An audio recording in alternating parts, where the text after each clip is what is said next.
I did a podcast on this, and where I think it was a week and a half ago, where I do 30 minutes of timeline on exactly who was saying what at what time. I'm not trying to make excuses for Trump here. I just want people to understand the truth.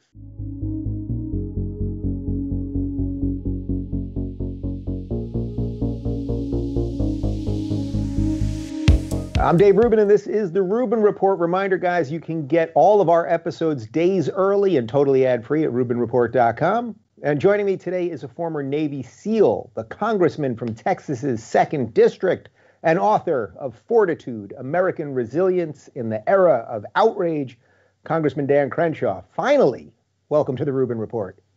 Hey, great to be with you, Dave.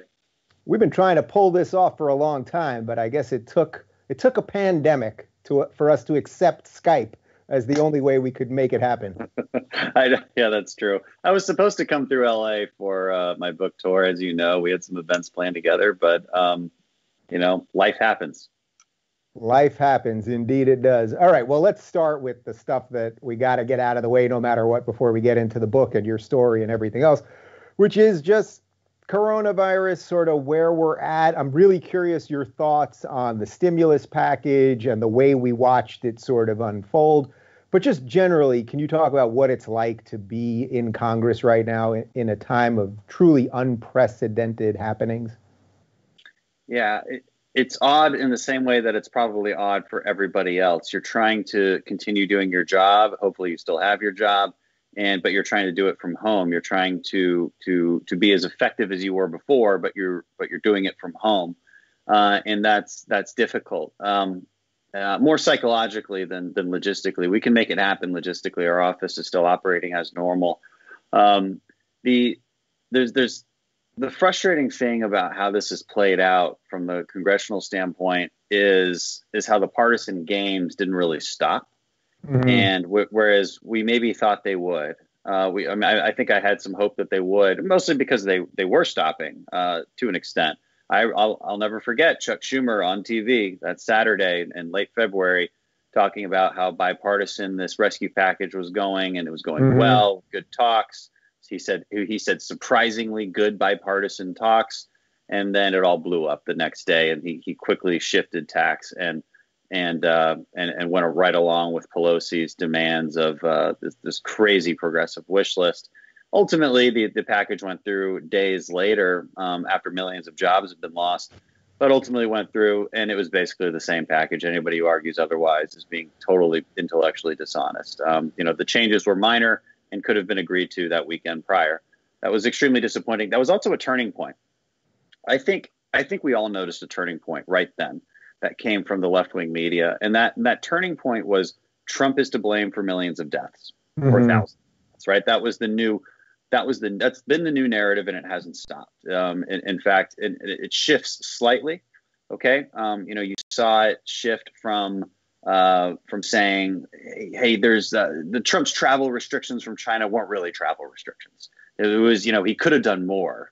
All right. Well, that's a dishonest talking point, because the reality is the people coming from China after January 31st were American citizens or green card holders. So now you're going to have to explain to me why we shouldn't be repatriating our own citizens.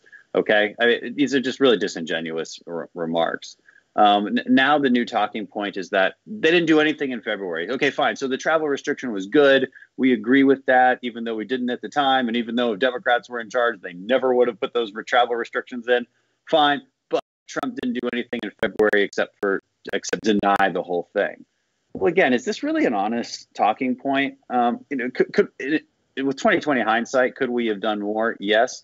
But with the facts that we had at the time, I question what exactly you think they should have done. More PPE production and ventilator production, more testing production. I agree with all of that. I just don't think it's reasonable to be looking back in time and saying, you made this decision differently than I would have made this decision, because that's just not true.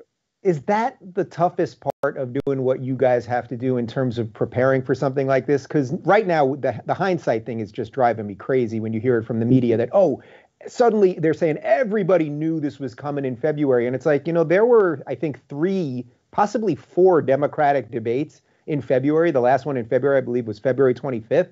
Coronavirus was not mentioned in any of them. It wasn't mentioned until the one where they only had Biden and Bernie in a room alone because of coronavirus. Yeah. That was already into March. So you see everybody, it's like, yeah, now that we see the score of the game, yeah, we can tell you everything that you did wrong before, but that's not really how you can prepare as a government.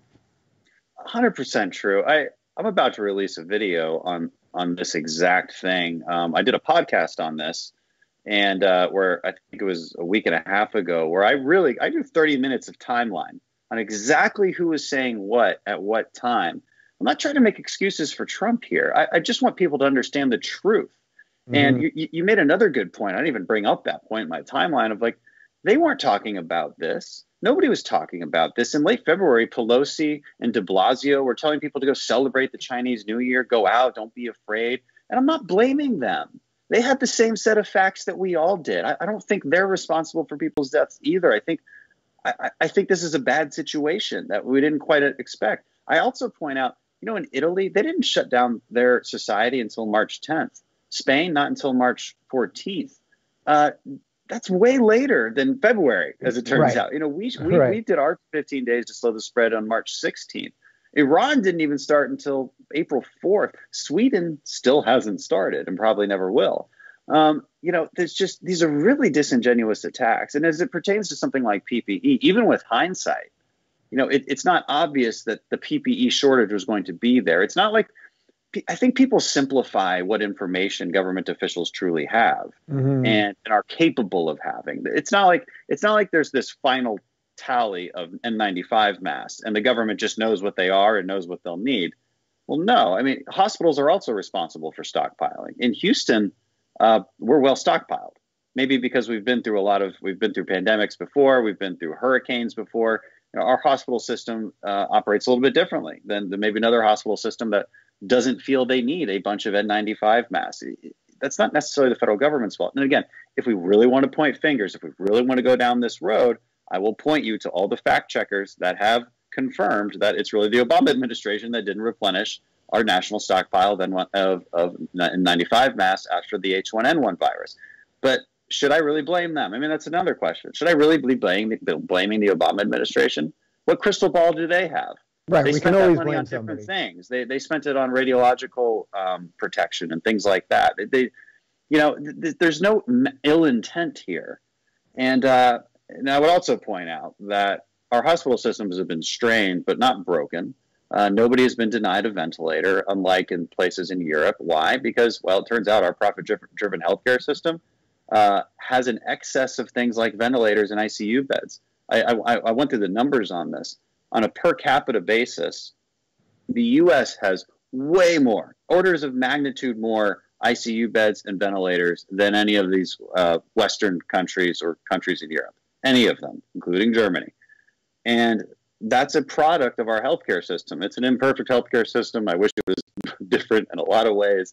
But socialized medicine means less supply because you're basically saying price controls. And people need to understand these basic facts as we judge what could have been done and what should have been done.